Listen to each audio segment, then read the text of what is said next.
Good morning. Welcome to Trust Resilience, Engaging and Cultivating Growth with Wendy Fraser. I'm Sharice Pidcock with Results Washington. My pronouns are she, her, and I will be your moderator today. We have about 1,010 attendees registered for this session, and we're happy that you're here today. Thanks also to my team member, Alisa Julius, who is managing technology behind the scenes. And thank you to Melissa Shaw, who is providing ASL interpreting today. A few housekeeping things to go over before we get started.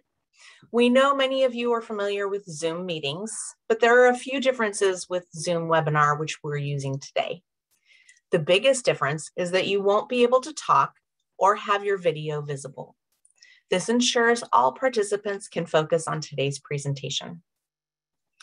We want to draw your attention to a few differences in Zoom and how we will use them today. If you move your mouse, the toolbar will appear and you can see the icons for the chat and Q&A.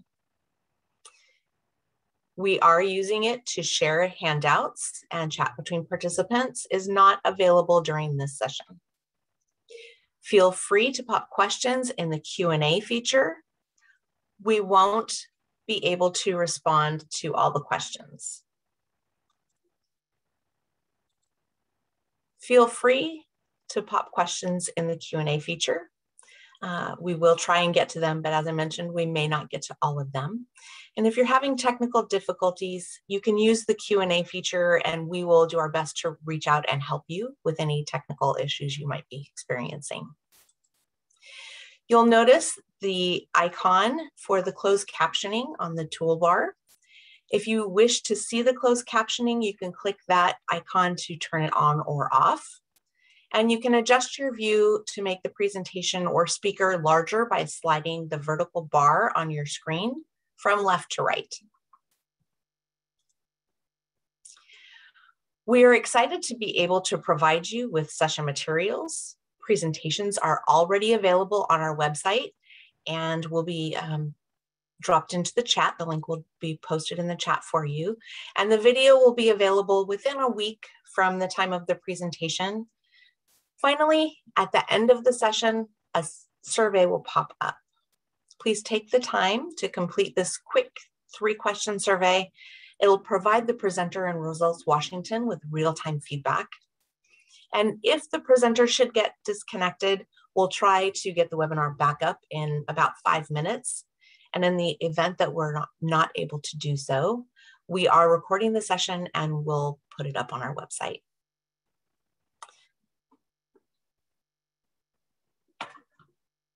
So with that, we are fortunate to have Wendy Fraser here with us today. Wendy monitors the collective wisdom in organizations by engaging the talents and hearts of people. She fosters and builds capacity in strengthening relationships and systems so groups and organizations thrive. She begins fresh approaches with a flair of humor and gets results. Wendy works with clients in the US and abroad, and she is the author of the book Trust Repair. It is possible, and is a speaker, consultant, mentor, volunteer, and international humanitarian. Wendy, I turn this over to you. Thank you. Thank you, Sharice. And good morning, everyone. It is a pleasure to be here today. I want to begin with just inviting us all to take one big, beautiful breath.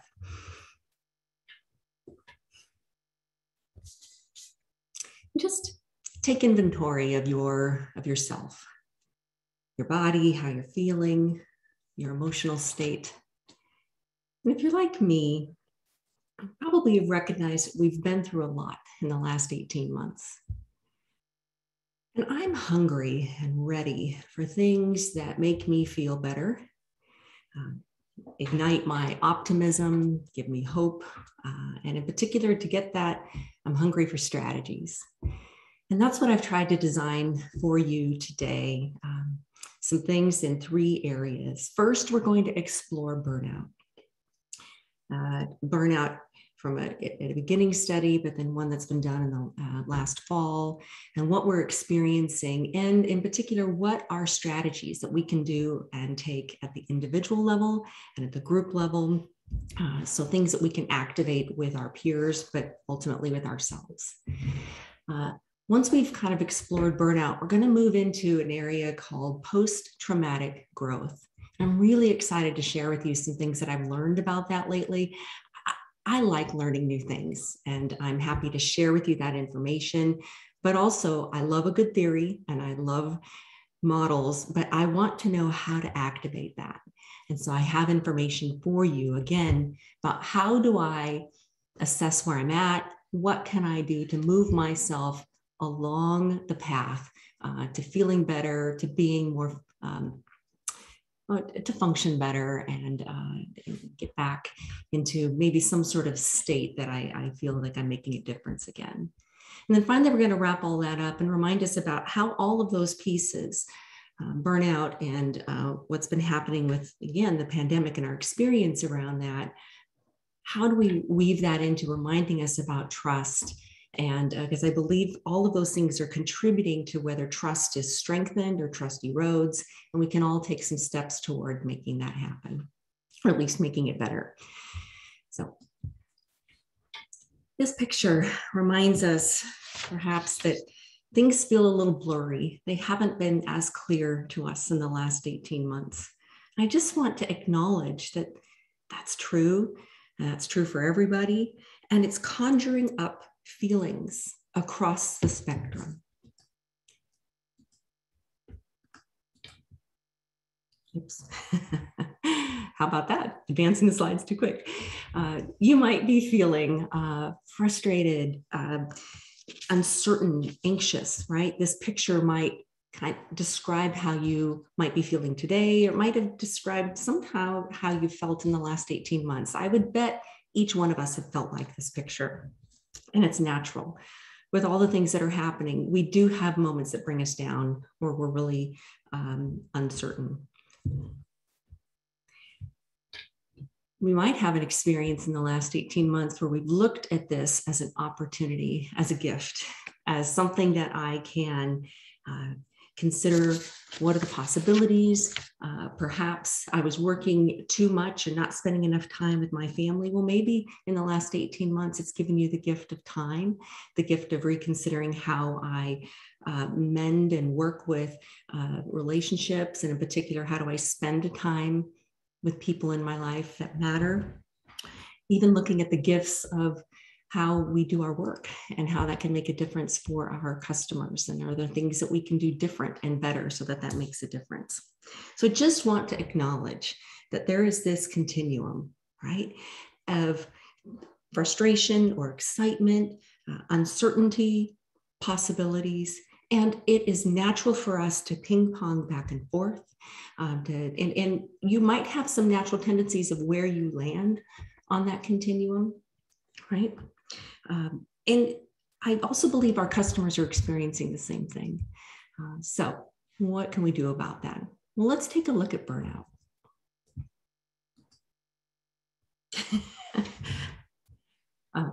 So there's an article that I read, and I've listed all of my sources at the end of this PowerPoint presentation that you can download from Results Washington. This particular article on Beyond Burned Out, I bet if I was to see all of you in the audience and just asked you, how are you doing today? Do you feel burned out? I would suspect that most of us would be nodding our heads, raising our hand, or at least inside kind of asking ourselves that question. And I think that I'd see a lot. So what can we do about that? So this was before COVID. I think you're seeing some of the slides advance 2 in a row, and I'm not sure why that's happening. I'll work on that. This was a study, and these are the 6 main factors of burnout. And I'm curious if you, as we talk about each one of these, how many of these you actually felt yourself prior to the pandemic hitting? Unsustainable workload, right? Perceived lack of control over how we do things, insufficient rewards, lack of community, lack of supportive community, lack of fairness, mismatched values and skills. On each of these, we could spend a lot more time. I don't want to kind of go too deep into these, but, I have felt these, and I suspect you have too. And this, again, was pre-COVID. Well, researchers looked at what is the pandemic doing to people. And this was a study in 46 countries, people in all kinds of sectors. And they asked, what are you experiencing now? And here's what came forward. Here's what's causing burnout right now. That we knew we had to go home and start doing our work from home. A fair amount of people had to do that. There were workers that didn't get that opportunity. But we didn't adjust workloads. And that has caused, and beyond just the workloads, it's around boundaries. When you would typically go to work, you had a shift, whether you were a day shift worker and you went from 8 to 5, or if you had swing shift or night, or, right now with COVID, we don't seem to have boundaries around time. Second, flexibility and control. People went home and they had to manage everything. They had to manage kids and homework, and we had to manage maybe elder care from a distance when you couldn't kind of drop in. And we're still trying to keep up with work and the complexity of all of that. And if you're at home more, we had more chores. So again, I know I'm not telling you anything new, but let's just acknowledge that these are the things that compounded burnout. We've had more meetings and unhealthful times in front of the screen. The National Bureau of Economic Research studied 3 million people in this last year, and they said the amount of time spent in meetings rose 13%, and that the average workday was 48 minutes longer. So it's interesting. It's like, again, we're compounding what our experience is. And then finally, we didn't recognize the extent of people's struggles, this isolation and not feeling connected to other people at work or in other community groups that you might be a part of, schools or volunteer, spiritual organizations, things that mattered to you. So again, I know I'm not telling you anything new. Let's talk about things that we can do to recognize that we can work and improve things at the individual and at the group level. So factors that lower burnout. First, feeling a sense of purpose. Here are things that we can do about that. Why is onboarding only for new people? So why not re-onboard everyone? Focus on why your group exists. Help everybody have a reset conversation, right? Here's why we're doing what we do. Connect them to the purpose, connect them to the why of your organization. Spend time sharing stories about that. There's wonderful ways in which you could do that. If you're curious about specific questions that you can ask or processes, if you haven't checked out Liberating Structures, there's a website, just look up liberatingstructures.com or .org, I'm not sure. And they also have an app. I have one on my phone that I can scan and look down all kinds of ways in which to do things. It's a wonderful resource. Another way to re-onboard everybody through stories is using an appreciative inquiry approach. That's where people think about something that really matters to them and thinking about it from a positive point of view and connecting them to purpose. And while we're doing this, we're welcoming all the unique contributions of everybody in the group. And if they can hear each other share why they belong and why what they do matters, it's a very powerful, moving experience. Another thing that you can do to strengthen people's sense of purpose is renew group agreements. I do this through using a charter. I think charters are a wonderful tool that you can use with not only project teams and lean teams doing the work and process improvement, but it should be used for teams that are ongoing. Why not pull that out again and do a renewal on how do we want to work together? What is our experience? Do we need to adjust any norms or communication patterns so that we can be better? All of that helps people, again, feel connected, and everybody can participate in that. And then finally, help everybody remind folks about where they can go for help. Remember, if they're still working remotely, you might need reminders about who the go-to people are for information or for decision-making and all of that. It's very useful. Another way to manage and lower burnout. And again, the key word here is lower. I'm not saying we'll ever extinguish burnout, but let's work on workload. This workload and one other thing that I'll share with you in a minute. These were the two most, these are the ones that scored the highest when people said that contributed to burnout. So we really need to work on that. How can we do that, right? Well, let's get clear on priorities. Not everything is a priority. And this is something that each one of us needs to look at. Here's everything in my work queue to do today. And I got to ask myself, what has to be done today and what could be paused? Well, we have awesome lean tools that we've been using for years. Visual boards, we call them Kanban boards, right? What's in the queue, what needs to be done today, and what have I done? To do, doing, done. It's a wonderful visual way of getting that done. And if you're doing it at home, I use Post-its on my computer so I can see, and I use my own visual board. You can also get clear about priorities by checking in with each other and checking in with supervisors. Again, when new things say, oh, now we got to get this done, and now we got to get this done, we have to stop and have the conversation. Okay, what now, if you want this done, but you had asked me to get this done, help me understand that. So you can do that through check-ins, right? You can do that through huddles. And again, that's a strong lean action that we have used for years. Next, scrutinize the meetings that we have. I love connecting with people, but I think that we've all been to meetings that that are very effective. They get in and they're doing some work and people feel connected and there's time. You want to build in enough time for people to have the dialogue that they need. But we've also been to some meetings where maybe some things are shared that you thought, could that be shared via, a handout for us, something we sent an email or a SharePoint site that we could go to? Does it need to be on video? Zoom calls are awesome. Maybe we just need the old-fashioned picking up the phone, right? Does it need to be longer than 30 minutes? You get the idea. Just check in about that. If you have some sort of regularity about meetings, ask yourself, how are they doing? Right. Another area to lower burnout is feeling that you can discuss your mental health at work. So, and when we do this, we increase psychological safety. We can establish and reinforce respect and inclusion. People need to feel like I matter and what I say matters, that I feel respected and I feel heard. So working with this is something that we might need, well, you do need to be in concert with the organization, increase access to mental health support. Are there resource pages that you can point people to, and reminders about the employee assistance programs or flexible hours, peer-to-peer outreach, checking in with each other. Don't just expect that it's always the supervisor that has to check in, that we can do things. But managers do need to check in on the well-being of their team members. How are they doing?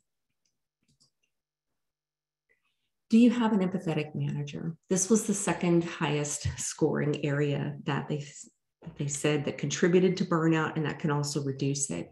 So what does that look like? Are we listening to each other? Again, listening increases psychological safety. Feedback is a powerful process. In feedback, here's a couple of particular strategies that I've used that helps me with this. One, when I'm talking with folks, maybe you have a check-in weekly with a team member. Maybe you're a supervisor, or if you're the team member itself reporting to a supervisor and you have a weekly check-in. Well, why not try something called a high and low? What was your high from the last week? Maybe you went out of your way to help a customer. You listened to them and you helped them get connected with the service, and they were really pleased with your service. That's a high. That's something to celebrate. You can also share, and this is all part of that empathy, but also discussing your mental health at work. Share what a low might be. Maybe it was a different customer experience where you might not have been able to get them the yes that they were looking for, and that might have disappointed you, and it's okay to kind of express that. You can try start, stop, and continue. I've used that one for years. It's a great way of getting and receiving, giving and giving, receiving, getting and giving. You know what I'm trying to say? Feedback with each other. You could talk about something that somebody could start doing. I had somebody give me feedback once that he was a strong introvert, and I would kind of barge into his office and I had a question or something. And he just asked me to start sending him a message first, maybe with the question, so that he could be ready to have the conversation. And I think that was his also graceful way of telling me, don't barge into my office. So that was probably a start and a stop. And it really adjusted my behavior, but it strengthened our relationship. And it was really healthy and really important for me to get that feedback. So we can talk about start, stop, and maybe there's a behavior you want them to continue. Again, when managers invite these, very simple, high, low, start, stop, continue, you're inviting feedback together. And people feel like, oh, good, you're listening to me. And I see you trying to work on that. And again, I just invite you back to trying out the liberating structures or huddles. Those are other great ways of listening to each other. The other thing I thought was interesting is that people have, this was a study also, that people have a tendency to say, I'm fine, but only 19% of the time they mean it. So when we ask the question, how you doing?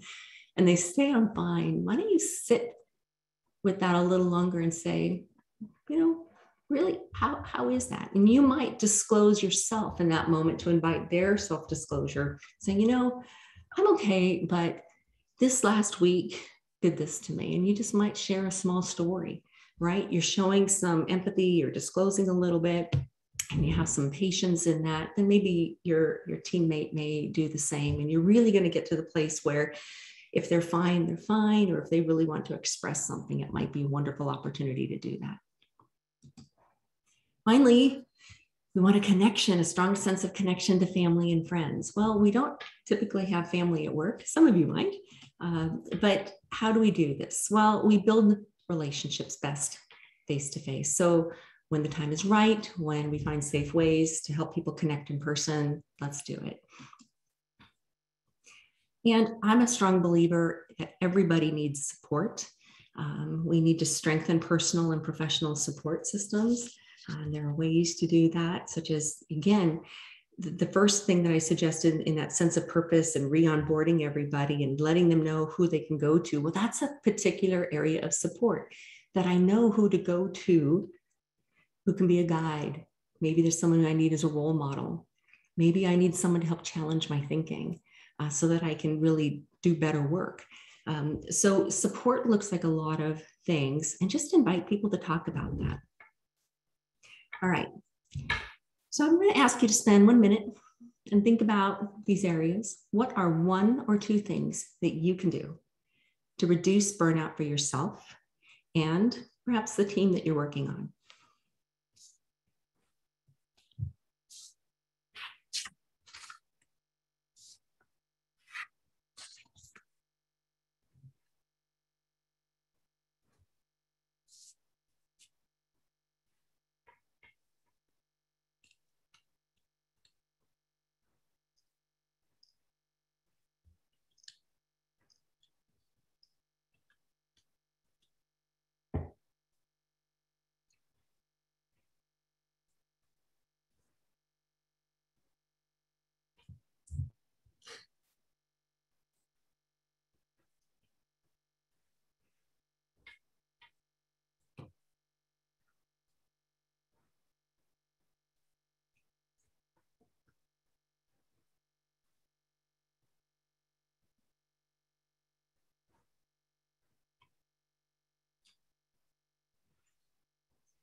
All right, that was about a minute.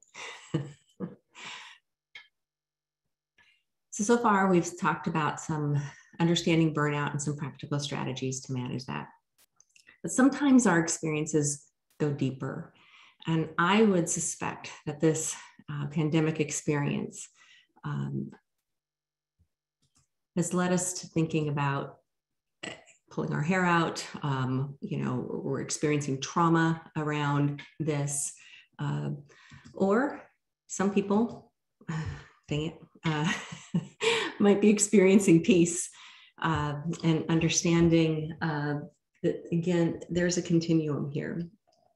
And the thing that we want to do is that not everybody is experiencing the same thing in these last 18 months, and even today, and even tomorrow. And I think we understand that logically, but we really need to put that into practice and really respect that people are there and really not judge if people are in one space that the trauma is affecting them so much, and others it may not be. But let's learn a little bit more about trauma and post-traumatic growth, which is where I want to end up. First, let's give a description. Trauma is a disruption of a core belief system. So we might have believed, even without articulating it, that we believed that we were safe from this, certain types of diseases, that something big and catastrophic like that couldn't have affected us, that our social and economic systems were healthy enough to handle anything. Well, we're finding that that's not true. And that's where trauma comes in, is when it kind of blows up one of our core expectations and core beliefs. So let's just reflect for a moment and just invite everybody to think, what has been disruptive to you? What has been something that you believed, how you engaged in perhaps the way you did your work, how you served your customers, right? Is there something that's been blown up for you in that experience?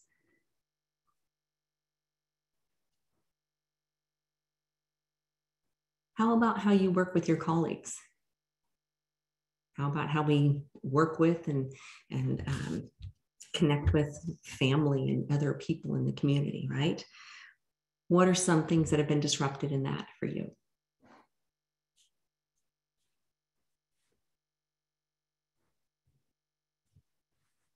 So there may be several things flashing through your head at the moment. And again, we're not judging right or wrong. And actually, you've got to move judgment out. Judgment will, if you're in a place that this pandemic and the way in which you've experienced it has been pretty traumatic, what you don't want is for someone that has also experienced the pandemic, but they've been able to make the adjustments, maybe, to virtual work or how it's affected their family system. It's not been the same, right? What we don't want to do is get into any judgment. That can only derail things and add harm in the relationships. We just have to acknowledge that we're in this space and people have different experiences. I also want to say that this aligns with my trust research, that when people are in a relationship, whether it's a working relationship with a team or other relationships, that when a trust violation happens, it really is a disruption of how they expected you to work with them, right? Maybe I expected that I can, rely on you, or that you would hold my confidence. And when that shatters, for some people, that's pretty catastrophic. And for others, they're like, it doesn't feel like a trust violation at all. It just means that I missed the deadline, right? So we have different experiences around that. And I just want to I think it's important to acknowledge. During this pandemic, I had an opportunity to work with and learn from about 30 other coaches and consultants. We used the first part of the downtime of the pandemic to learn from each other. And Dr. Victoria Grinman was presenting on post-traumatic growth, and I just lit up. Whenever you have a subject that just really captures your attention, and I thought, I can learn so much. I was excited about that. And I've had an ongoing conversation with her. She did her particular research in this area. And so I want to share this with you because I believe that there's hope in this model. I think it shares where things are at. There are things that we can do. So first, post-traumatic growth is the experience of individuals whose development in some areas has surpassed what it was before the event. So let me walk through the model. First, we have a level of functioning, and we're looking at the left-hand side, the level of functioning from low to high. And then the bottom axis is about time. So we're going along, and let's say we have a pretty high level of functioning. Nobody is ever all that, so we're never at the top. But we have this adverse event. And again, it could be the pandemic hits, or you could have an accident and something just changes in your life, right? So we have something happen. And everybody, just about everybody, I can't say that for certain, right? But most of us have a drop in our functioning. Once that adverse event, we're trying to understand what happens. We have the shock around it, right? And there will be a portion of the population that after the shock has worn off a little bit and they go through time, that the trauma from the event, they're never able to move up that level of functioning, that they just succumb to it. There will be those that, again, have that adverse event and they try to get back to where they were, but there's impairment, that they just kind of move into survival mode. So maybe I'm not as, boisterous in my staff meetings anymore. Maybe I don't feel as joyful. And if I'm not as joyful, maybe I'm not as creative. So I can still do some work, but you can see that there's a difference in how I am in the world. And there will be people that have that experience. Next, there will be people that, again, you'll see everybody has a drop, right? But a little bit over time, the people who are resilient can move themselves back up to the same level of functioning, that they can recover. And again, it takes time to get there, but they can be resilient in that. And finally, there will be a portion of the population who will thrive, that they can get to a place that's even better than where they were before, right? So let's explore that. I want to, because that's what got me all excited. So I put this into this simple picture. They have 5 areas. And this is what these researchers, Calhoun and Tedeschi, have been studying for quite a while in post-traumatic growth. Here are the 5 areas that emerge in their research. First, there's this personal strength that shows up, and people feel increased resilience and self-reliance. Their confidence level goes up. Perhaps they're a little bit more, they have more humility. There's a deepened, meaningful narrative. They're more authentic. And you might hear people say, boy, if I handled this, if I handled the last 18 months, boy, I can handle anything. There's that sense of personal strength that shows up in that. Another area of growth is around new possibilities. Are there new interests? You found out that, boy, there's just different ways we can get our work done. Isn't this awesome, right? There's an openness to operating in new ways of living and working in the world, right? People get, and you might hear like, I never thought we could do that. But now that I know that we can, it might springboard into new ideas. There's a group that I get to work with. It's a college level leadership program. And I love their tagline. And they would put us into a 5-night, 6-day program at this camp. And we're kind of in this living in this bubble. We have a tagline where we talk about living in a state of possibility. It is so powerful just to think about that. Living in a state of possibility. You could just see people standing different. And it's, rather than the yeah, buts or no, we can't. And, it's a pretty cool experience. And I thought, there's a little bit of resilience and there's a little bit of post-traumatic, not that they experience the trauma, but there's growth in that space of thinking of things with possibility. Improve relationships. I've heard this from several of my colleagues, and I've experienced it too from this pandemic experience. There is this connection to other people that I value more, that we have an increased sense of belonging. And when I do get together with people, I appreciate that time more. There's increased emotional vulnerability, love, empathy, support, stronger bonds. It's pretty powerful. People might feel a spiritual growth, deeper developed and meaningful beliefs and philosophies in life. So maybe you didn't even have a philosophy before the pandemic, but this experience has given you a lot of downtime to think about that. Well, it might give you clearer purpose. And finally, there's an appreciation for life, increased gratitude and altruism, a clearer sense of priorities, appreciate what's good. It's pretty powerful. So how do we know if we're getting there? I want to tell you about an inventory. Most of us like taking these questions and getting feedback. We're giving feedback to ourselves and saying, where do I land on this? So I want to tell you first, this inventory was created again by these 2 authors that have done this work. And It's 21 questions. In a little bit, we're going to do a poll. We're just going to pull 3 of those questions out just to invite everybody to kind of gauge and see where you're at. But I want to mention a couple things about the inventory. First, it's not set up at the end to tell you where you land and whether it's good or bad, or whether you're this personality type or not. It is just for you along a scale from 0 to 5 or 0 to 6 to ask yourself, how am I doing in this area? And it's for you to make the decisions about what does that mean to you. Remember that it is not one, culturally, when we look at something like this, and we might ask a question about something that relates to improved relationships. Well, we come from a predominant culture where individualism is, celebrated. And if you find that you don't score very high on one particular scale, well, it could be there's some cultural influence for you on how you scored yourself. Please don't look at it as something, again, you have to be high on each one of these areas.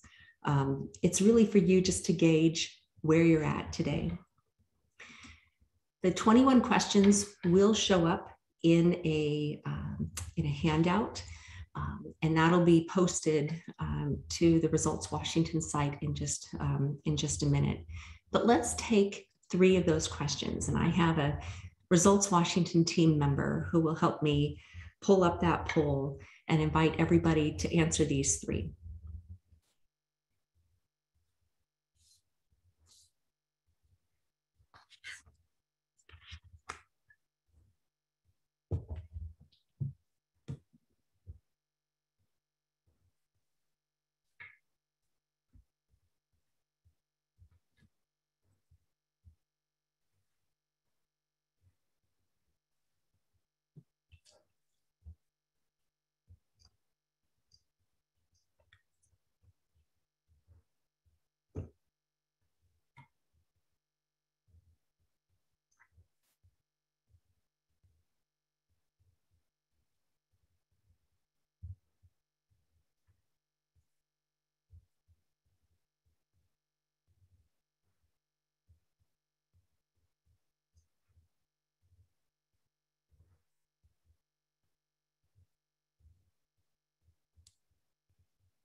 So Allie, are we pretty close to showing the results? I'm curious.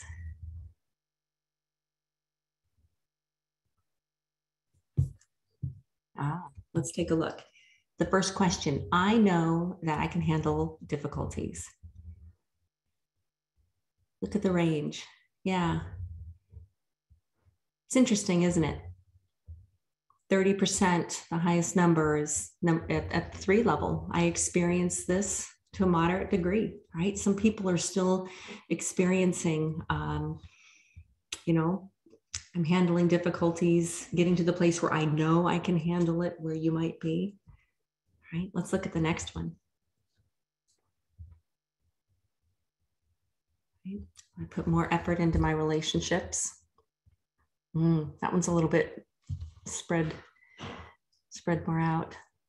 But still 26% of you are at the category 3 level, right? How about the last one?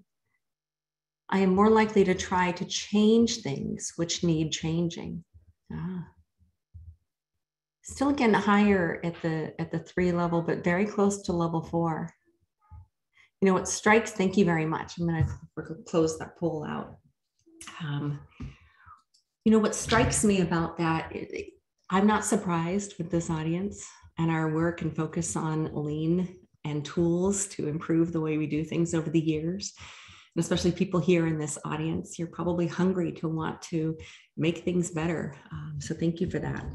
So again, download that document, assess yourself, and take the poll with the 21 questions. Those 21 questions really haven't changed much over time. They were from the original authors, and really it's just for you to decide what you do with it. So what do? We've learned about post-traumatic growth. We've seen the scale. We've learned some of the growth areas, but how do we get there? Well, here are things to think about. First, just remember at its core definition, trauma is about the disruption or explosion of a core belief system. Well, if we used to think this was true and it's not, then what do we need? Well, first, education. We need to learn and explore, well, what's the new reality, right? What now is possible, or what now are the current conditions? Before, we used to do this to manage certain kinds of customers and how they needed things from us, but now it looks like this, right? And that's a really good practice, is to get into and think about continuous exploration of, again, multiple truths and multiple pieces of information that will tell us how to do this. And Lean is perfect for this. It will help us explore, where we used to think this was the only way that we needed to do this process. Really, did we have to do it that way? Was it a mandate? Or did we choose to do it that way because we thought it was a mandate, but really it was something that we need? The word was shall. Maybe if we look in the actual language of the law or the rule, that we have more flexibility than we needed.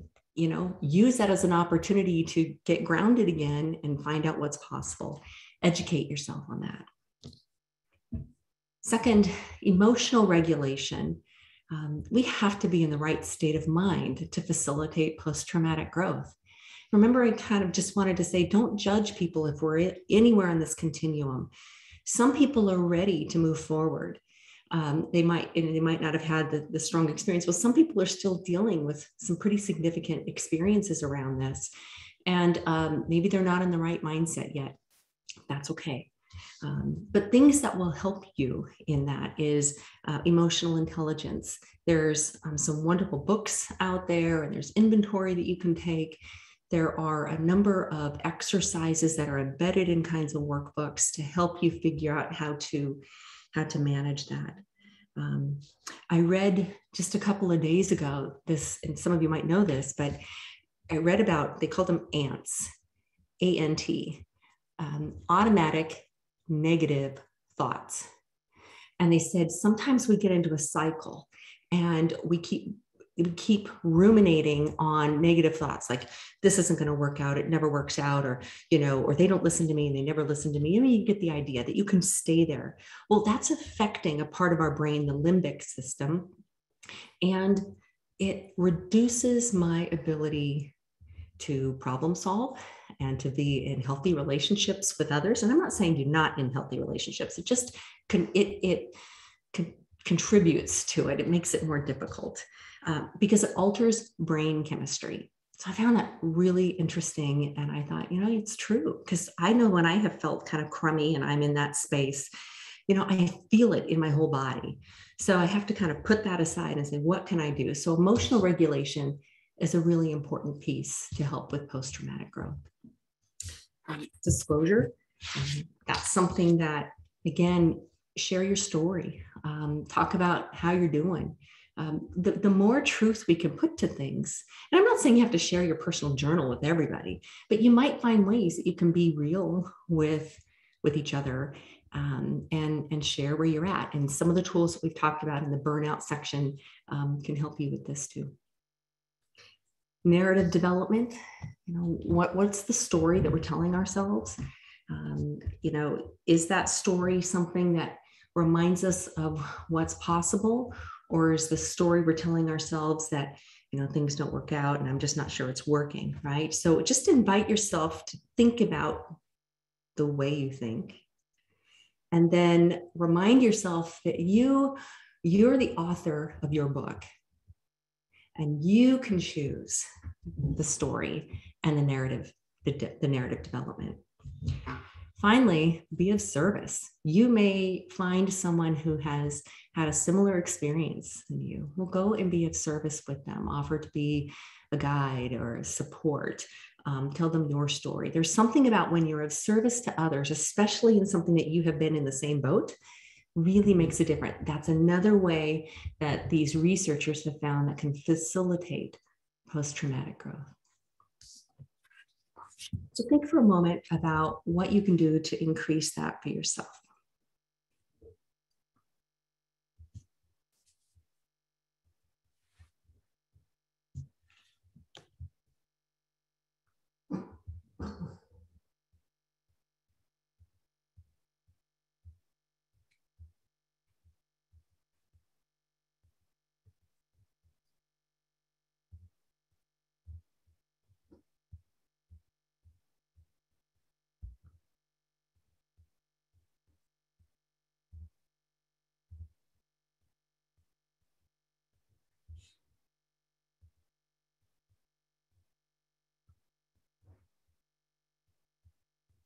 All right, I'm going to move us ahead.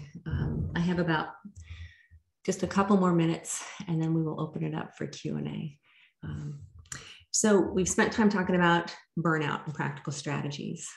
We just spent some time talking about, for me, which was new, is learning about post-traumatic growth and that the opportunities that are embedded in that, how we can help facilitate that. And to me, because I focus on strengthening relationships and trust, I believe both the strategies and understanding burnout and the post-traumatic growth support strengthening trust. So I just want to share a couple things. One, I loved learning about this too. And some of you may be familiar with kintsukuroi, which is a Japanese term, and it's the Japanese art of repairing broken pottery by mending the areas of breakage with lacquer, dusted, or mixed with gold, silver, or platinum. As a philosophy, it treats this breakage and repair as part of the history of the object rather than to disguise or hide away. I thought, isn't that true? When I work with groups and we're trying to strengthen trust and get back to trust resilience, which is one of the reasons why we're here today, we can never really erase the experiences from the past. And I don't think we should. I think the fact of putting it into this image of adding gold to it, it's like, what is the gem? What am I learning from this experience? There's something powerful in that. And this experience of the last 18 months is really something that can motivate our organization. This is a quote from one of my trust articles, but I felt like it's so indicative of what we're experiencing right now. Here, a trust crisis focuses and motivates the organization, right? It provides the necessary impetus for radical change and unleashing resources in ways that we wouldn't normally be able to leverage under normal circumstances.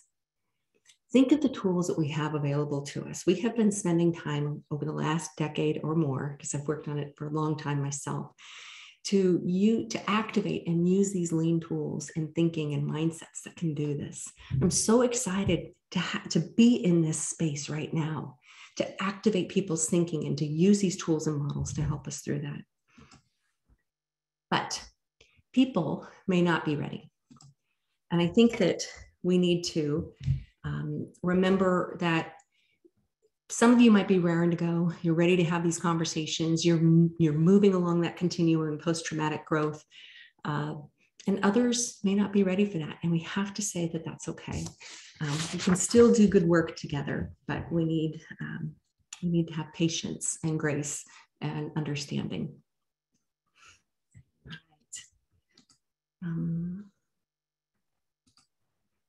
Here are references, 3 sets of references. Here's ways to contact me, and it's at the end of the presentation. I'm happy to connect with you on LinkedIn or any other way.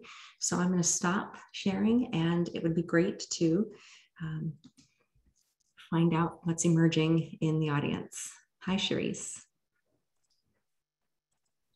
Hi. So we do have a couple questions. So the first one is, how can you get your management to address areas of burnout?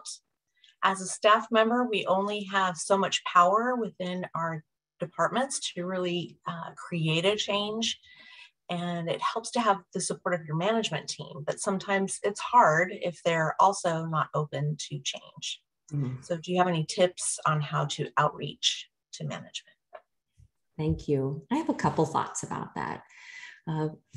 One, it includes my own mindset that reminds me that even though I feel like, if I'm a team member and I have to manage up, to step into that space and say, my voice matters and I can do this. So one is my mindset. Two, I would bring things that I think my manager would tune into. So for example, download one of the articles that I mentioned, the one that's called Beyond Burnout. You'll see it, it's referenced several times in the PowerPoint slides, and then I've referenced how to find that at the end. Take that with you and send it to your boss and say, hey, I want to talk about this, or I see that several of these things are affecting us. See, people are influenced in different ways. Your boss may be someone that is influenced by other experts. Well, give them that article because it's written by some experts. You might have a boss who's interested in, in numbers, right? That they got to have performance. Say, well, there's also some data in this that says if we're at this level of burnout, we're not producing as much.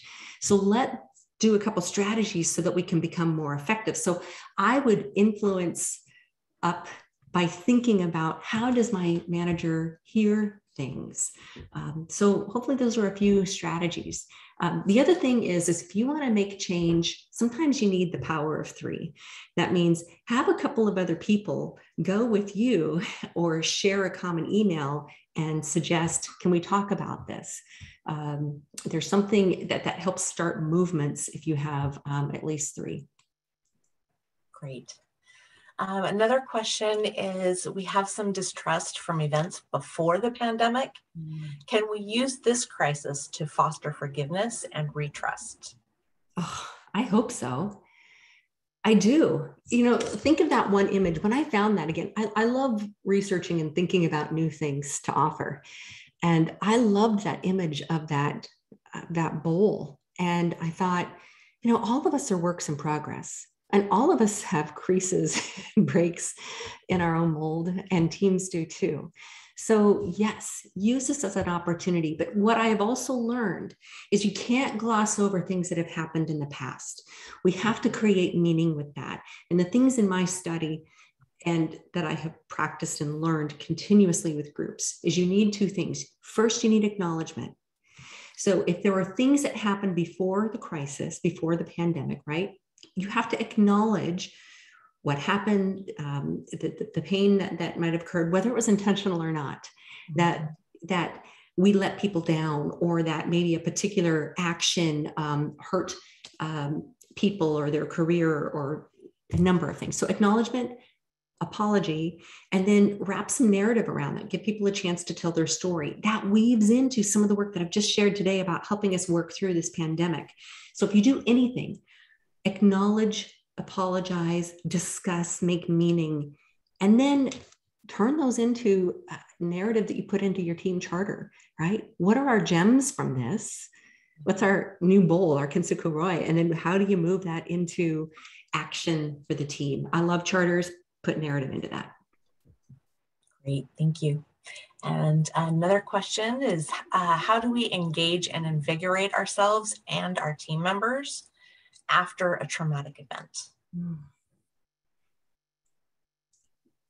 So my understanding, and I want to put out here that I wish I had more psychology classes, and that some of that you're asking in that question might be better answered from people who are more experienced with helping people through trauma. But because I try to think of things that we can all activate, again, activate some of the tools, have a conversation, help each other out by just acknowledging, and I probably wouldn't do a large group process at first. I would do one-on-ones. In that, just tell me your story. How are you doing? And engaging in the appreciative inquiry pieces, because that helps me keep that person in that story. Well, what did you learn? What was that experience? How do you think that we can take what you've learned and move it into something that we can do better and different as a team? But there's also that empathy going, that's such a crummy experience, and I'm really sorry that happened to you. So anyway, I would call on some additional help if you need it, but otherwise try some of the things in the burnout and in the other section that I talked about, the post-traumatic growth, that may be of service. Great. Thank you, Wendy. This was a wonderful session, and I'm certain that the information you provided will be completely valuable for our attendees. Really appreciate you being here today. Thank you to all of you for coming to Wendy's session and hearing her speak about this wonderful topic. Hopefully you're able to take this back to your offices. There's much more of the conference to come. We're about halfway through. So visit our website and you can revisit sessions that you maybe enjoyed, such as this one. You can download the materials or sign up for additional sessions. In a second, we'll have a survey pop up. Please take time to complete that survey. It'll give us real-time feedback that we need to continue to make the conference better for all of you. And thank you for attending today's session. Have a great day. Thank you. Bye. Thank you, Melissa.